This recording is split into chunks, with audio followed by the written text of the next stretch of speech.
Hi there, and now for something completely different. Welcome to the Whose Turn Is It Anyway, a board gaming podcast where we welcome you into our gaming group and talk about all the little bits of cardboard and minis that we've played with recently.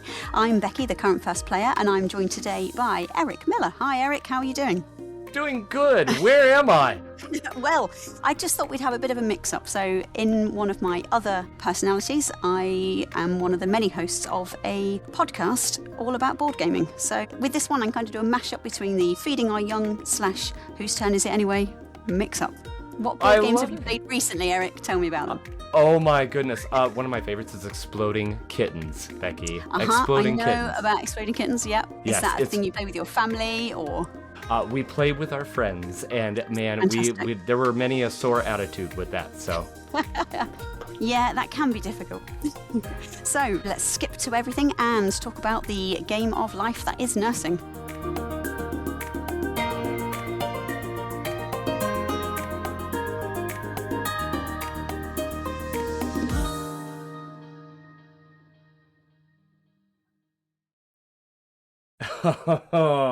Thank you, Becky, for entertaining our little shenanigans and second episode traditions. So we'll just dive right in because this leads to the natural question: what the heck was that introduction about? What kind of hobbies do you entertain when you are not working as a nurse? Well, I am a huge board gamer. My husband and I, with a core of close friends, but expanding group of friends, we see each other really regularly, and we meet up and play board games. And it is really fun, but the more I play, the more sort of real world benefits I can see from it. I think something that I've learned is it's a really safe space to practice those things like confrontation, disagreement, and that kind of self-preservation and sort of necessary selfishness, which have been areas of my life that I've struggled with. I think imposter syndrome has been a real huge sort of thing I've had to carry in my life, and sort of people-pleasing behaviours. It's only really been in the last 5 years that I've begun to sort of recognise this properly and see how it's shaped my behaviours and choices. And I'm sure many of your listeners have that kind of thing. I'm sorry to say, but I think it's probably true. For those that obviously you can't see, I'm sitting here nodding myself because not only have we discussed this on the podcast, I've been very open about feeling those things myself, which is why we want to dive into that topic. But we do want to kind of inform that discussion. And so at first, let's, what I kind of want to know, Becky, we're going to take it from the kind of the beginning here. This episode, if we have time for the imposter syndrome, great. Otherwise, we'll save that for part 3. But before we dive into that, I want to know about your trajectory. So first of all, the all-important question, why nursing? Why did you choose nursing? Well, I worked in a shop previously and really enjoyed it. It was kind of it sold incense and crystals and crazy baggy sort of trousers and that kind of stuff, which is really fun. And I loved the kind of the personalities that would come in and the clientele, as it were. Yes, the clientele, yes. But then when I was 18, I had acute gallstone pancreatitis, which I would not recommend. 1 out of 5 stars. It is not pleasant. So that resulted at first with a laparoscopic cholecystectomy to remove my gallbladder. But then, because I like to be special, I developed complications, which resulted in a laparotomy and gastrostomy to drain a cyst into my stomach, meaning I had to be fed by a tracheostomy tube for quite some while after I healed. Yeah. So that was a really big old thing to happen when you're 18. A big old thing to happen at any age, I think, to be honest. I feel like that's not the way you should want to stand out, right? No, absolutely. This is not it's nice to be just boring when you're having an operation. I didn't want to be exciting at all. And I remember one of the lovely nurses said to me, you should think about becoming a nurse. And I remember thinking, why on earth would anybody want to do this job? It just looks awful. And really strangely, on my first night out, my very first night out with my friends as like a celebratory array, you made it through. You lost 3 stone, which is quite a few pounds in American, but but you're here. We all went out and I ran into the surgical team in one of the pubs we went to, and they were all so overjoyed to see me looking healthy and well. And I guess it just made me think, actually, do you know what? That must be really, really rewarding to help someone get better. I think I was probably quite memorable because I was only 18 and their sort of regular client group was maybe 70, 80-year-old people. Slightly younger. Yeah. So a few years later, I applied to university, and the rest is history, really. So at that time, there was a very specific university application system. So now we have UCAS. I can't remember what the acronym is, but that's where everybody applies to go to university, and that's how you apply to do nursing now.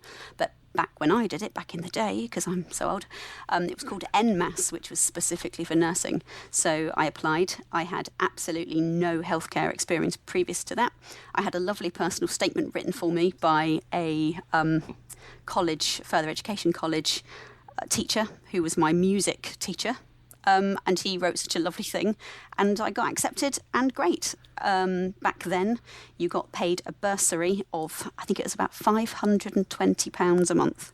So your tuition fees were paid for by the NHS, and you do your 37 and a half hours of student work. Half of it is placement, half of it was theory in university.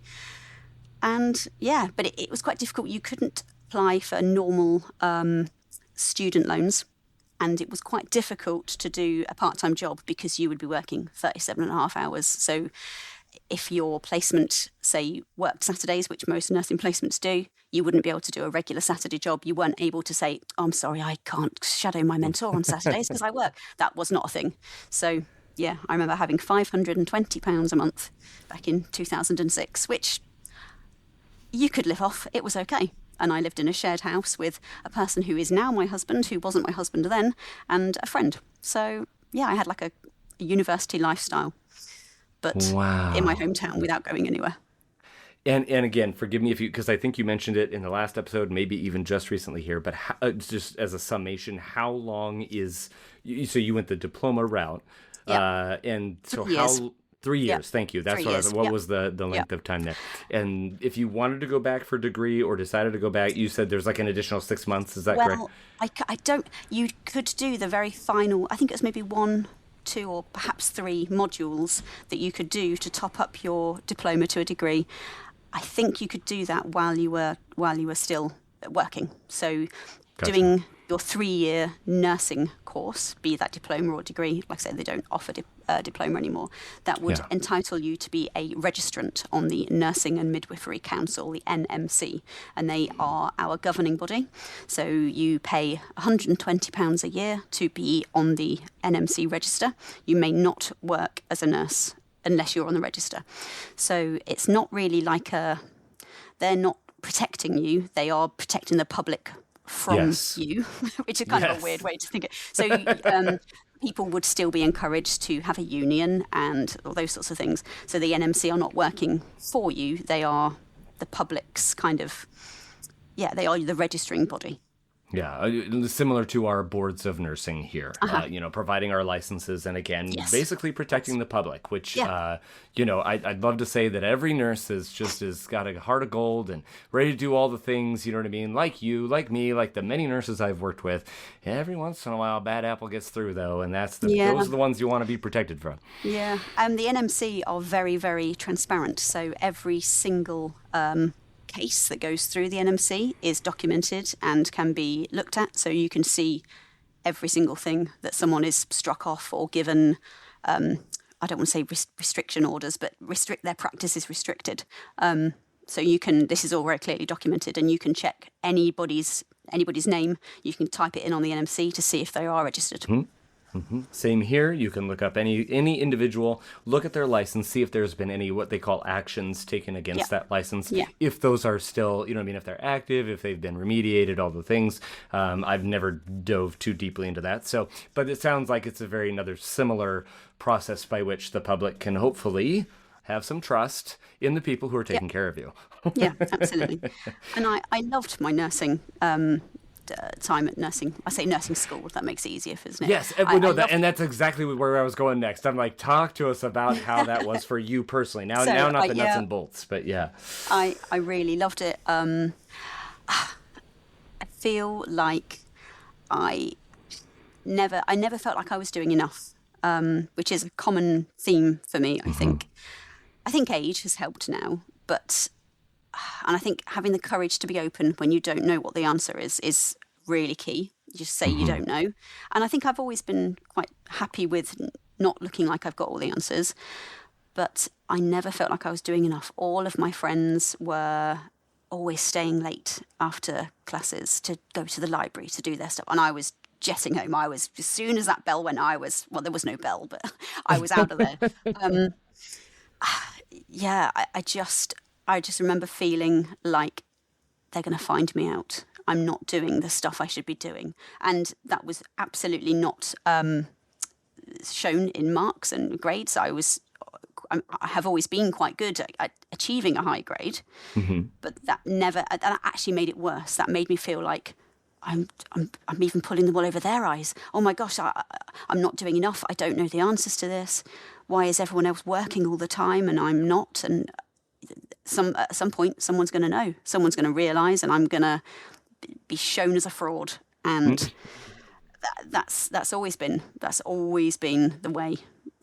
I think all my academic stuff and all education stuff has been the same. I'd always try to get home as soon as I could after classes. I'd leave writing essays till the very last second. Literally, the amount of times I've been up until 5 or 6 a.m. writing essays on the day they were due. It's just awful, just awful. And yeah, I'd usually get really good grades, and that only fed into my feelings that at some point I'm going to get found out. I'm not putting the expected time or effort in. And looking back, I've just realised that I was putting in the same amount of effort. I was just doing mine in a super concentrated kind of chunk. And I need that impending deadline to be able to make myself actually apply myself and get cracking. And it's interesting that years later, I mentioned that to a counsellor, and they were really helpful. And they said, if you were in a group of people who'd all been tasked from getting, from place A to place B, and you got there first, would you think that you were cheated? And of course you wouldn't. You just realised that you'd read the map quicker than anybody else. And that had a massive, profound effect on me. And it just made me realise that we've all got different strengths and weaknesses. And understanding those character traits in yourself can really help harness your strengths and minimise those weaknesses.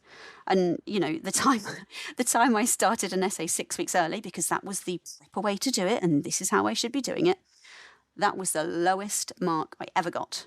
Ever, because I had done it properly and I'd sat there, and I just need that impending deadline. And don't get me wrong, I'm not suggesting that you leave everything to the last minute. That is a risky business, because sometimes life can get in the way, as it does. But just don't try and force yourself to work in the same way that everybody else does, just because it's the correct way. And that really made a difference to me, that counsellor saying that. So I think if anybody else gets anything from that, good, because it took me a long time to get there. That is a huge point to be made, because comparison, right, is the thief of joy. All the, there's so many cliche statements about that.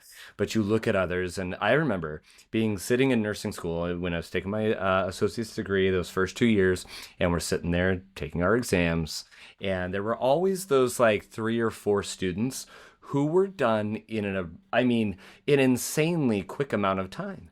And I was not one of those. Like you, Becky, I feel like we're kindred spirits on many levels, one of which being I could take advantage of the fact that I was a fairly good student. And in high school, I can't tell you how many all-nighters I pulled, or, it's that exact same thing. You just are like, I'm good. I'll procrastinate. Oh, it's due tomorrow. All right, let's get this done. And still get good grades. And I made people sick. So fast forward to nursing school, and I'm sitting there, and it's so 3 or 4 people are getting up. They're done with the exam. And I'm like, I don't even know if I'm halfway through. And I'm just going, what am I doing wrong? You know what I mean? Like, what is wrong with me that I can't get done as quickly as some of those people? Well, everybody's different, and you can make yourself, I've said it before, you can make yourself feel better by comparing down, and you can make yourself feel worse by comparing, quote unquote, up. But the truth of the matter is, it's not a hierarchy, it's just a difference, right? Yeah, absolutely. I think if there's one bit of advice I could give to anybody is just realize your strengths and your method. Maybe trust the process might be a little bit. Maybe sometimes don't trust the process. Don't sit and wait till 5 a.m. That's not good. But that was the only way I could do it. But I think taking a tiny bit of your very precious time to learn about learning. No one ever teaches you how to revise or what's the best styles of this and that and the other. The Agile Education course I did on becoming an ELF, an embedded learning facilitator, it's been really, really useful to that. How much angst and sort of discomfort I have felt forcing myself to work in a different way. And it felt like I cheated my way through the whole thing because I didn't deserve to be there just because my brain worked differently. It's just, nobody talks about learning. We all go to school and we all have to learn and do the things, but you just, maybe it's different around the world, but in the UK, there's no learning about learning because we assume it's just this kind of, osmotic thing. The information is out there and it just, gets sucked into our brains, but that isn't how it is it? That isn't how it is. If only. Yeah, absolutely. Get those hypnosis tapes playing underneath your pillow at night. You can suddenly learn all your anatomy and physiology. Sorted. Perfect.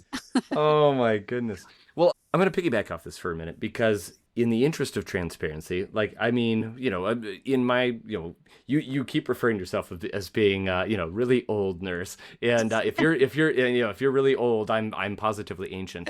But in my nearly 20 years, I'm close to selling. By the time this airs, I will be officially 19 years old, my nursing career. And so therefore I'm a charge nurse a lot on the floor, things of that nature. And you do all these extra roles. But in that charge, I literally was charge nurse yesterday.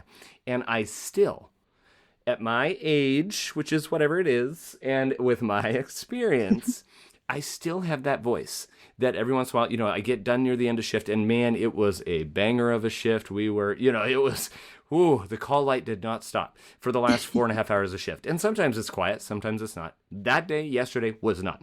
And so I had patients as charge. We try not to do that. I have a flex nurse. They're very flexible. They typically won't take an assignment until they get discharges out the door. They had an assignment early on. And we all were and we worked very well as a team.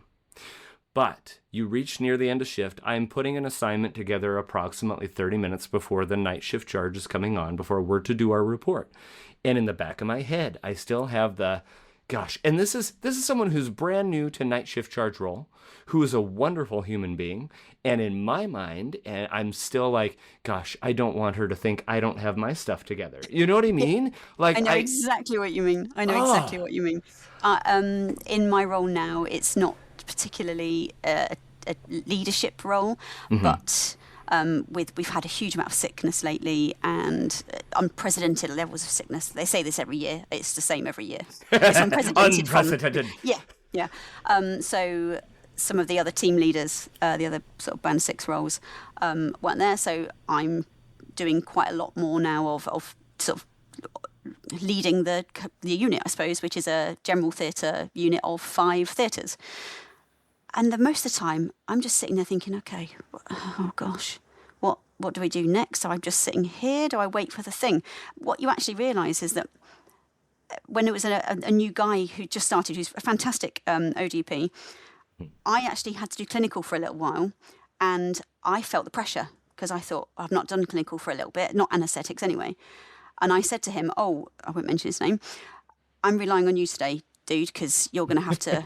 And he thought I was joking. And he was like, what can I have to tell you? And I just thought, he sees me as a person that knows it all. Oh, blimey. This is a big responsibility now. And then, when you're coordinating the unit, I think you get better at it because you get better at predicting, I don't know, not predicting what's going to happen, but sniffing the warning signs. That kind of, we don't do at the end of the bedograms because we don't have people at the end of the bed anymore in theatre, but you get that kind of spidey sense. And I remember nurses telling me about this throughout my training. You'll develop this spidey sense. And I just thought, oh, shut up. What are you talking about? I want to learn this now. Give me the information to learn. But you don't learn it. That is an osmotic thing, isn't it? That I think you just acquire. And unfortunately, you can't fast track it. There is no fast track knowledge. You just have to experience it. And I think that is something that I definitely felt throughout when I very first qualified, and I was in the same theatre that I had been a student in, so it was really helpful that everyone around me knew my experience level, knew what I had done and what I hadn't done yet. But I used to have to kind of talk myself down. I remember there's a particular way that you wash your hands in theatre, and I'm sure it's the same around the world. And I'd be doing my 6-step A-lift technique, washing my hands in the same way, thinking, right, just breathe. You know what they're going to ask you for. This happened. And it took about a year for me not to do that. But I didn't do it out loud, so nobody knew I was doing it, fortunately. Otherwise, they'd probably think you're a kind of crazy woman. But that feeling of being an imposter, I shouldn't really be here. I don't think it's to do with my upbringing, but maybe it is, because everything generally is, isn't it? I'm the first person in my entire family to go to university and do further education, which everybody was incredibly proud of, which is lovely, and I was very proud of. But there is still this little point in the back of my mind that tells me, you're from we say council estate in the UK, so that is like an area of social housing. You're from a council estate in Leicester, hobnobbing with all of these exceptionally, incredibly intelligent people like surgeons. What are you doing here? This is not where you're from. This is not where you're meant to be. This is ridiculous. Belong here. You don't belong here. And then it's almost a kind of inverse snobbery. So I have a real thing with elitism. I can't bear that sort of, attitude that some people shouldn't.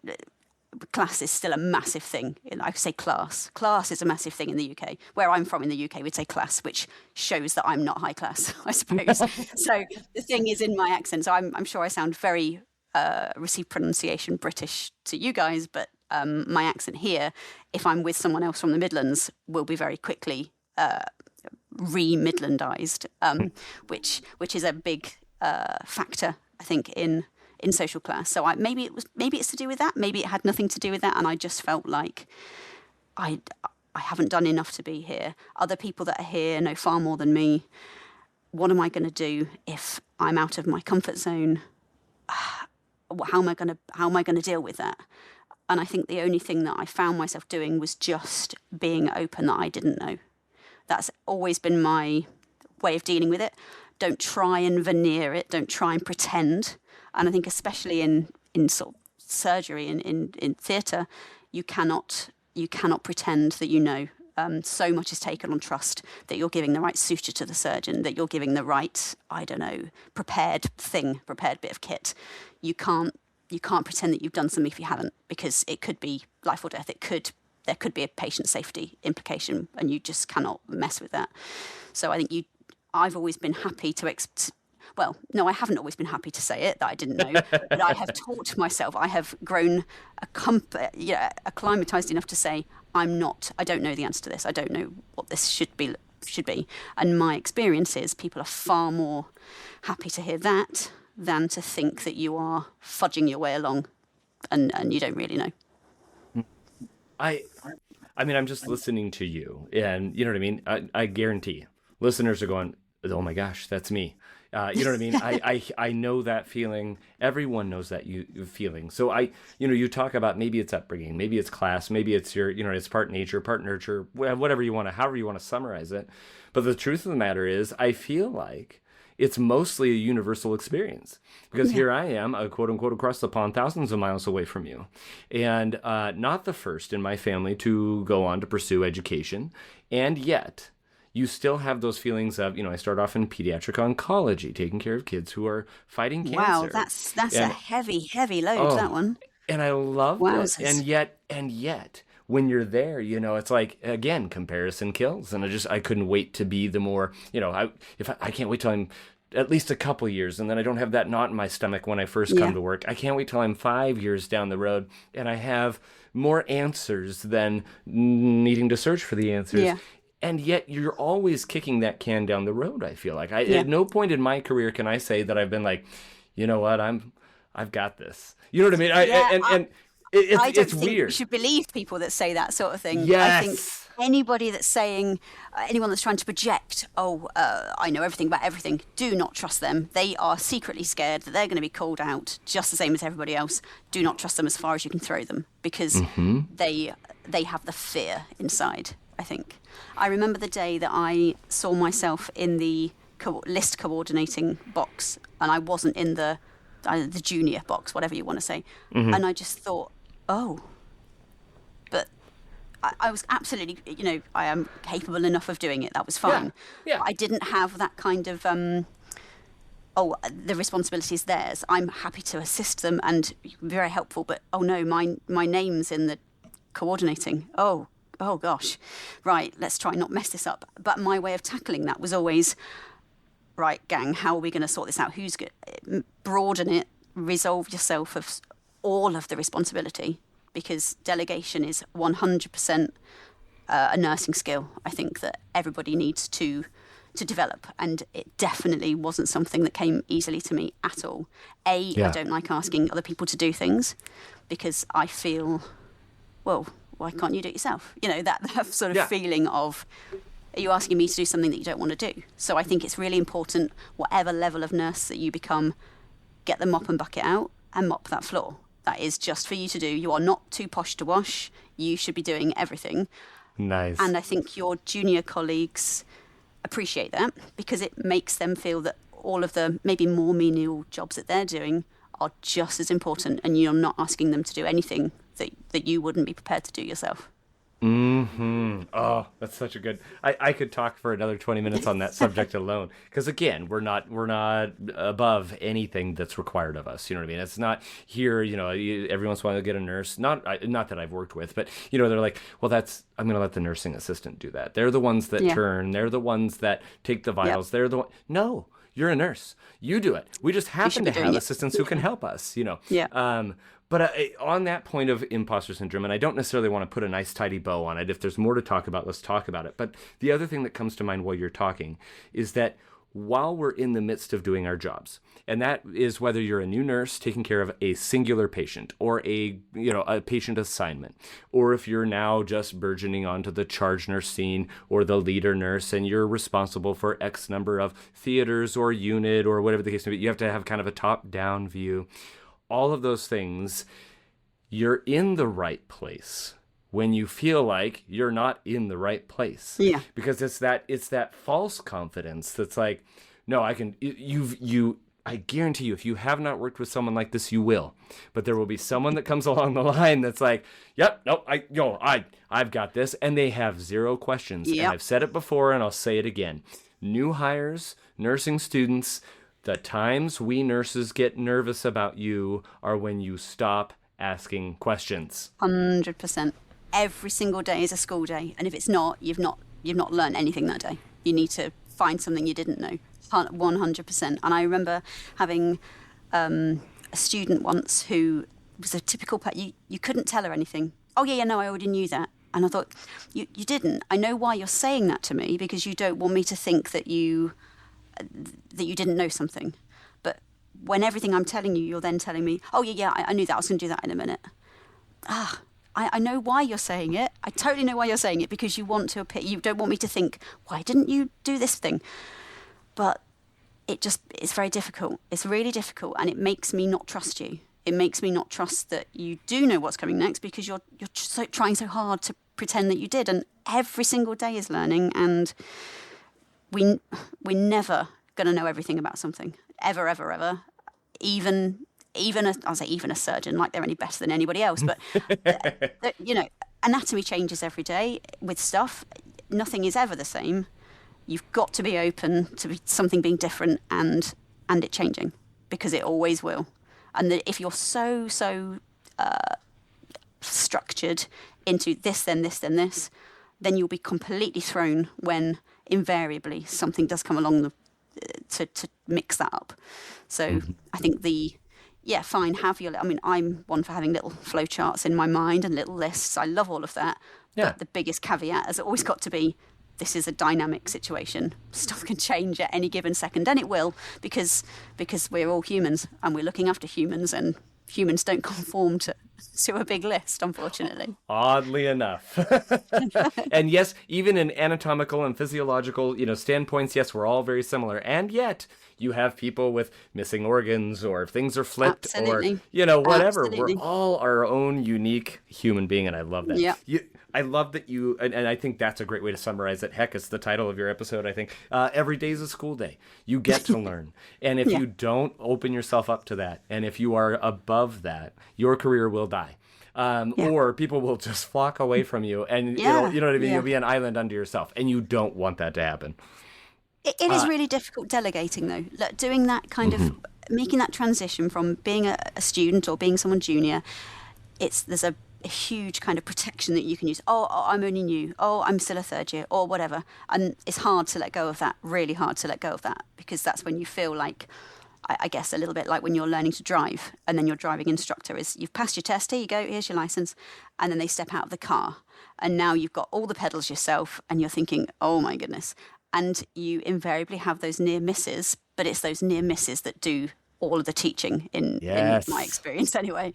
Hopefully you're surrounded by maybe an elf in your department or whatever who can kind of help catch you. But I think spoon feeding someone or being spoon fed doesn't actually translate to embedded learning, because you've not had to do the figuring out. That's when I have learned the most myself, especially when I was doing anaesthetics. I had a great mentor. One day she wasn't there, so I was working with somebody else, and they had noticed that I hadn't got something on my airway trolley. They did notice that it was near, so it was okay, but they didn't tell me, and I'm so thankful that they didn't tell me, because then when I was asked for whatever it was I hadn't got, I did that kind of internal, oh my goodness, oh, panic, quick, grab the thing. But I have never forgotten to set my OA trolley up properly again in the future. If she'd have just told me, oh, Becky, you've missed, I can't remember what it is now. That's terrible. Your 20mm syringe to inflate your ET cuff, I don't know. I think it actually was a 20mm syringe to inflate my endotracheal tube. There it is. It was dialed back in the brain waiting to come out.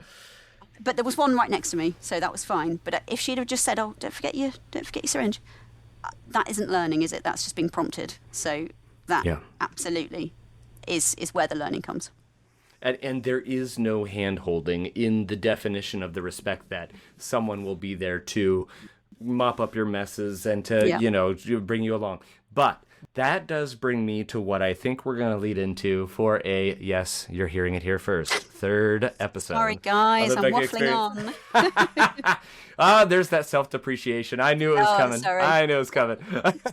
No, we not don't deserve to be here with my imposter syndrome. Guess what? Neither of us do. So we're just going to be two people who don't deserve to be here to continue to lead you, the listener, in our wonderful conversation. But no, that's a great stepping off point for episode 3, and that's where I kind of want to bring it back around to. And that is, so there's no hand-holding. So then what the heck is preceptorship? So let's dive into that in the third episode. We'll finish up the Becky experience. And Becky, you game? You ready to go? Sure thing. All right, you guys don't miss part C coming up. First 3-parter in quite a while.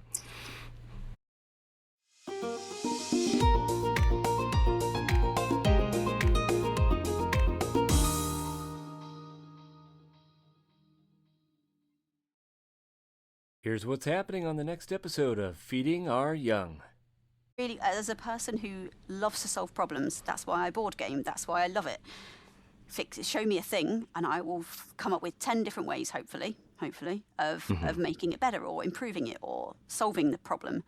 But that isn't realistic, and you can't tell the people that you're helping facilitate RCS. You can't say, it's so obvious why you're.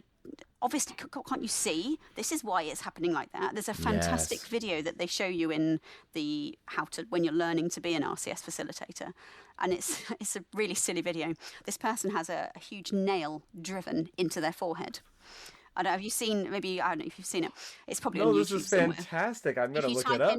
Try and type it. It'd be something like RCS nail forehead, something like that. And basically, this woman is going, oh, this is just pain, and I can't seem to, nothing I do gets rid of it. And the guy is like, oh, but have you thought of that? She's like, you're not listening to me. Every time I try and pull on a jumper, I just feel like this is heavy weight. And he's like, yeah, I think I can see the problem. And it's such a perfect example of stop trying to fix people's problems, listen to their experience, and then you come to the bottom of it. Like, if she could shine a mirror, she can see there's a nail in her head, but that's not her issue. She needs to talk about what's going on for her, and he's just trying to solve the problem, which I think is it's definitely a thing that happens in relationships. I think I like to phrase it as people generally want one of 3 H's.